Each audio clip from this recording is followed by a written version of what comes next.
Mga kapuso, nandito tayo ngayon sa Laloma na tinaguri ang Lechon Capital of the Philippines. At kung makikita nyo, walang mga nakasalang na mga nilelechon na baboy ngayon dahil 14 po na mga lechunan dito sa Laloma ang pansamantalang pinasara ng Quezon City Business Permit and Licensing Department dahil sa banta ng ASF. Wala pa pong kasiguraduhan kung kailan po ito muling bubuksan, pero nakita po natin ang mga kawani ng Quezon City Veterinary Office at Quezon City Health Department na nagdi-disinfect po dito sa lugar. Katunayan, meron din mga nagbabantay dito mula naman sa Quezon City Veterinary Department para masiguro na walang lalabas at papasok ng mga baboy dito. Kanina, meron pa tayong naabutan ng ilang mga customer na nagbabaka sakali na meron silang mabibiling lechon dito, pero pansamantala po ay sarado po ang mga tindahan dito.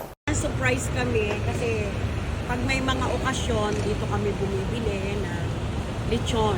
And then nagulat ako, sabi ko, nakita ko merong mga sign na closed for temporary closing. So, yon ngayon medyo hindi namin alam kung saan kami bibili ng lechon. Mayroon kaming trabador na umaasa sa amin na may hanap buhay din naman, hindi ba? Eh wala kaming perang pumapasok, puro labas lahat yan. Yung hindi naman infected, eh dapat magtuloy-tuloy sa operation. Mula rito sa Quezon City, ako si Bernadette Reyes para sa GMA Integrated News.